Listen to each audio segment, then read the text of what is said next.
मी आज आपणाला माझ्या भिवंडी लोकसभा क्षेत्रातील भिवंडी शहर आणि भिवंडी ग्रामीण या भागाची वीज वितरण कंपनी आहे टोरेंटो, या कंपनीविषयी मी आपल्यासमोर माझं मत मांडतोय। अध्यक्ष महोदया, 2007 सालापासून जेव्हा ही कंपनी भिवंडी शहर आणि ग्रामीण भागात आली तेव्हापासून तर आत्तापर्यंत 18 वर्षात साधारणतः 20 ते 25 मोर्चे या कंपनीच्या विरोधात हजारो लोकांचे मोर्चे हे निघालेले आहेत।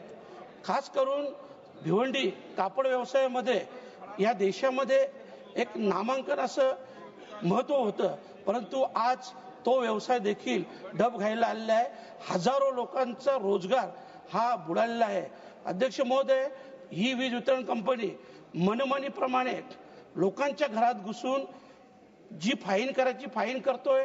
दुसरी गोष्ट, कोणी ग्राहक तक्रारीला गेला की 2000चं बिल जर 25,000 आलेलं आहे तर त्याची तक्रार न घेता त्याला पहिल्यांदा बिल भरायला सांगतात आणि बिल भरल्यानंतर तुमची तक्रार बघू, आणि तसं जर केलं नाही तर पोलीस केस केली जातो, अटक केली जातो आणि न्यायालयात देखील, मॅडम मी खूप जबाबदारीने बोलतो खासदार नेत्याने, की न्यायालयात न्यायाधीश देखील पहिल्यांदा बिल भरायला सांगतात आणि नंतर त्याची चौकशी करू अशा प्रकारचा स्पष्ट आदेश देतात आणि जोपर्यंत बिल भरत नाही तोपर्यंत त्या व्यक्तीला जामीन होत नाही। आणि अध्यक्ष महोदय, याविषयी मी खट्टर साहेबांकडे देखील तक्रार केलेली आहे, याची आपण चौकशी करावी अशी मी आपल्याला नम्र विनंती करतोय। धन्यवाद।